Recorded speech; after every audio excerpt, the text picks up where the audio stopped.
Au nom du Père, du Fils et du Saint-Esprit, ainsi soit-il. Mes chers confrères, chers abbés Savonnet, bien chers frères,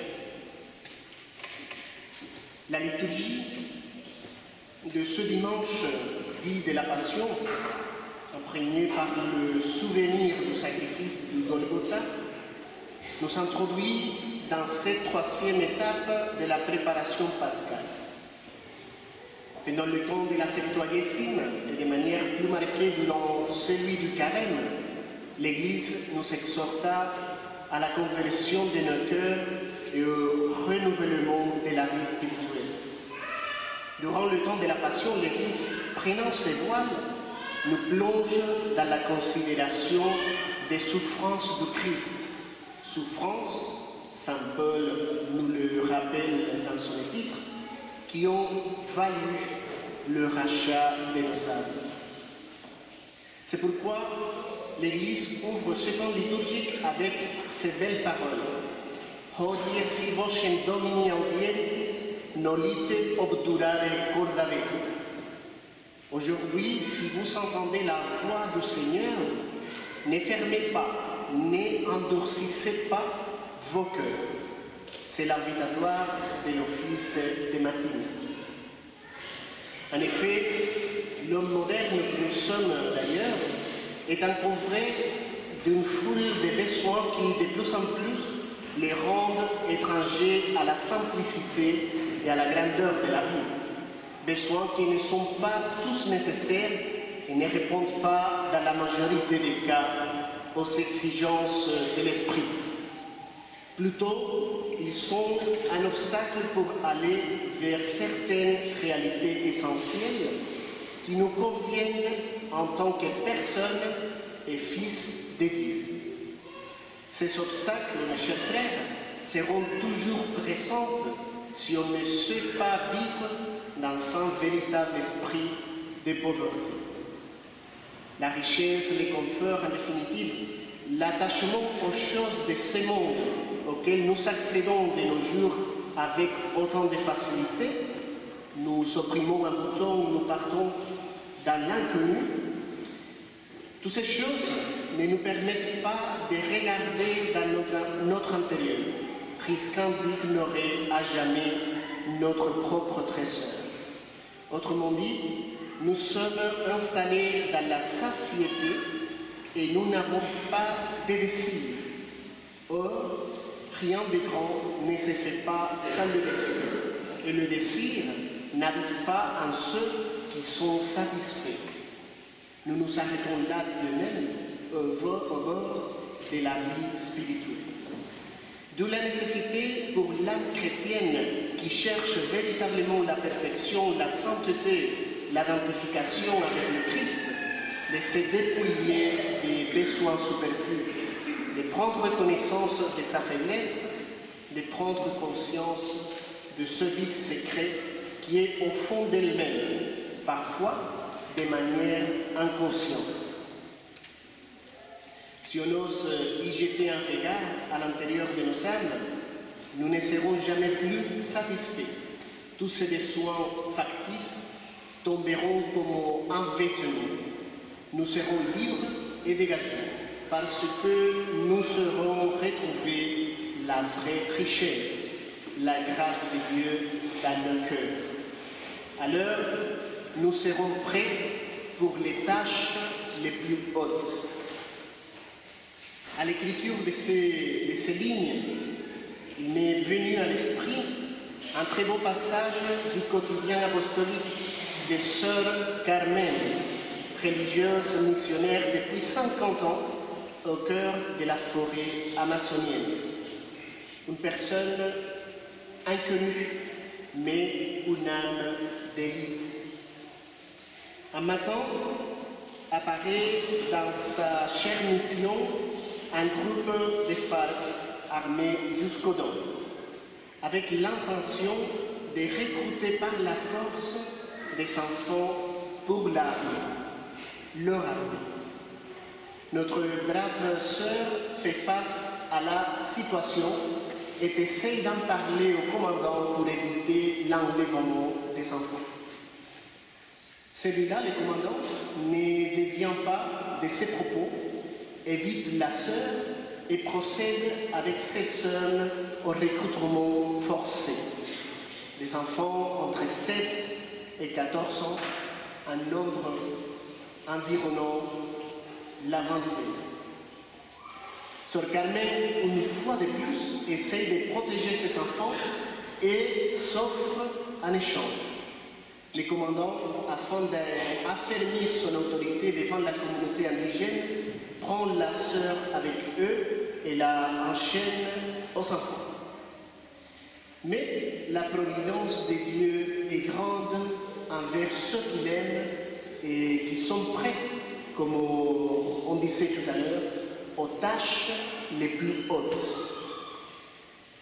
Après une journée de marche, journée durant laquelle Sœur Carmen réconfortait ses enfants avec la prière et bien évidemment sa présence. Après une journée de marche, le commandant arrêta la marche et détache les enfants. Sœur Carmen me disait craindre le pire, livré évidemment à des hommes armés et sans scrupules.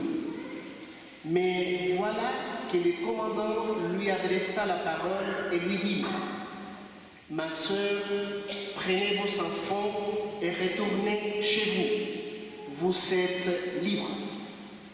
Vous m'avez fait comprendre la valeur de la prière et de la charité chrétienne.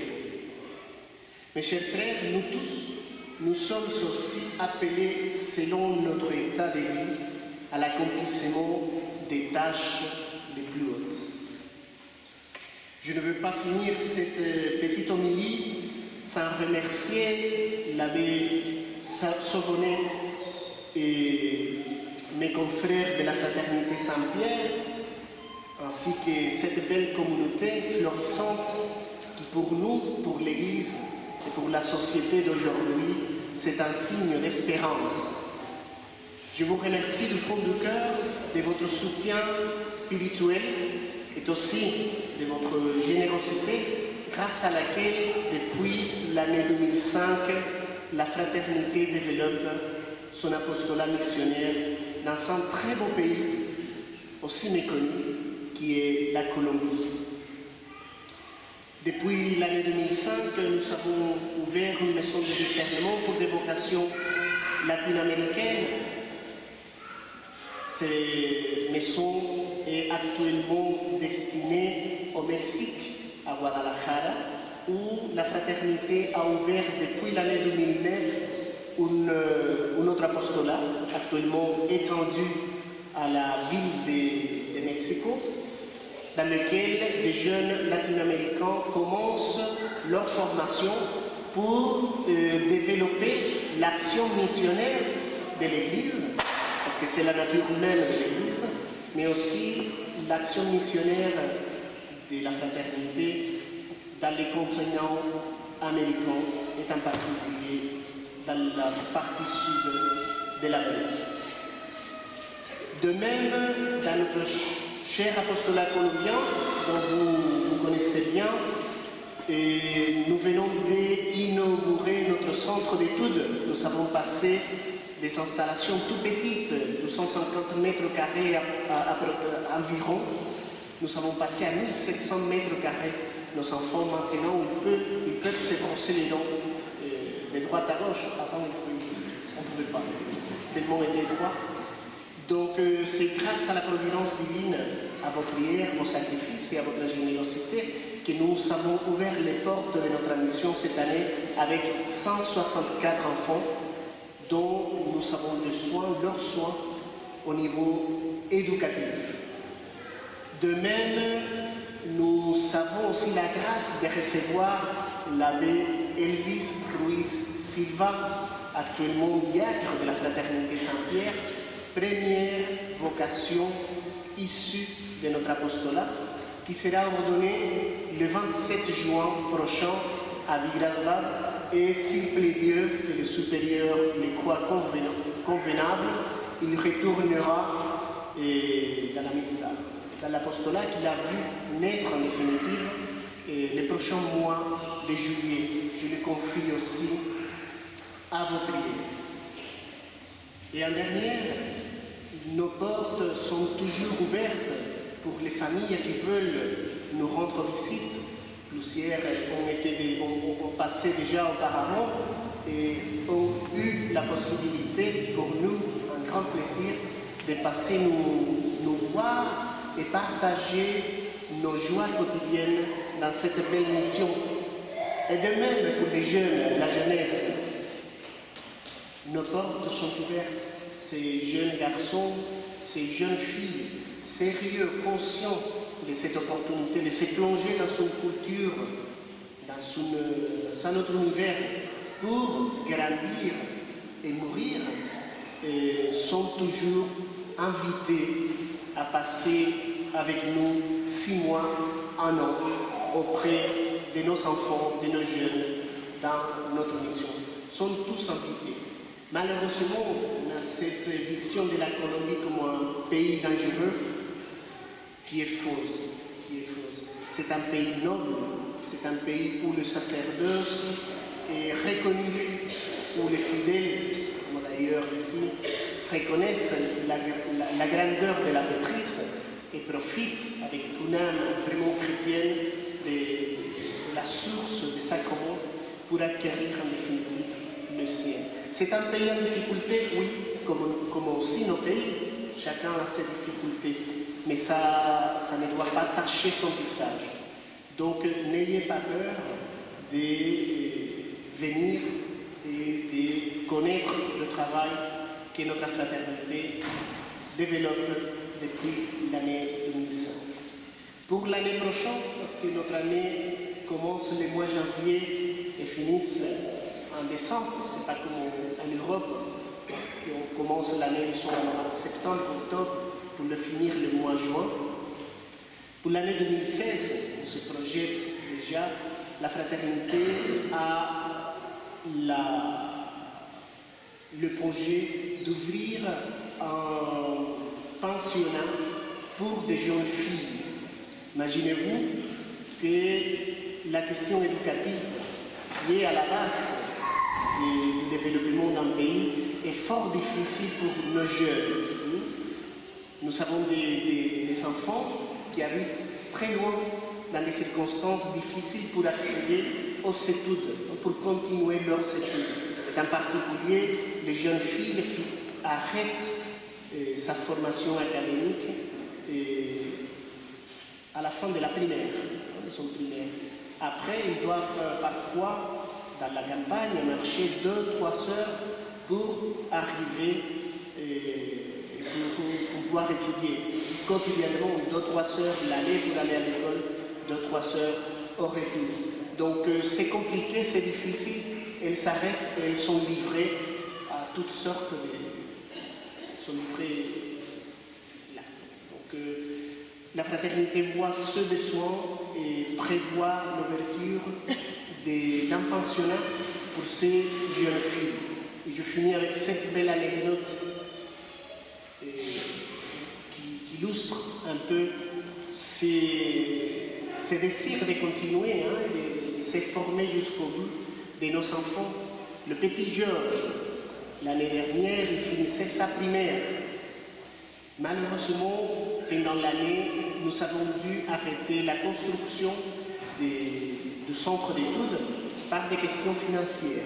Grâce à Dieu et à la Providence, nous avons pu le finir.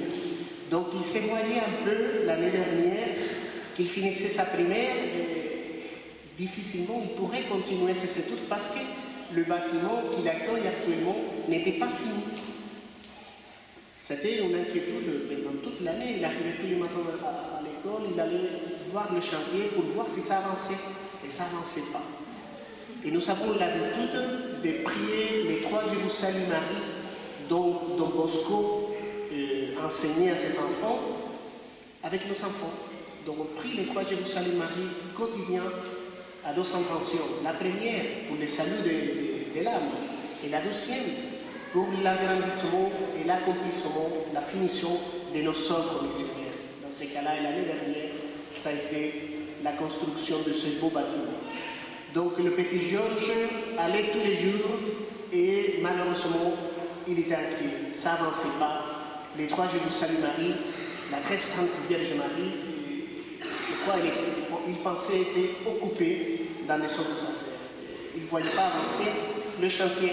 Mais grâce à Dieu, le 19 janvier, on a eu la possibilité de le bénir, de l'inaugurer, comme je vous disais tout à l'heure. Et le jour de l'inauguration, le petit Georges était fier. Il se promenait dans le bâtiment et il était satisfait. Et il vient me voir, il me regarde aux yeux avec cette beauté des regards des enfants. Et il me dit en toute simplicité, merci monsieur l'abbé, c'est très beau, c'est très beau, je suis très content. Et vous le savez, les 3 Je vous salue Marie, ça fonctionne bien. Donc je confie à vos prières et à l'intercession de la Sainte Mère, la très Sainte Vierge Marie, la continuité de notre apostolat et particulièrement notre fidélité au sacerdoce pour transmettre la vérité et le Christ, qu'en définitive, c'est la grande bataille que nous devons livrer aujourd'hui dans nos sociétés. Chercher, aimer et transmettre ce vérité, qu'en définitive, c'est celle qui nous salue aussi. Au nom du Père, du Fils et du Saint-Esprit, ainsi soit.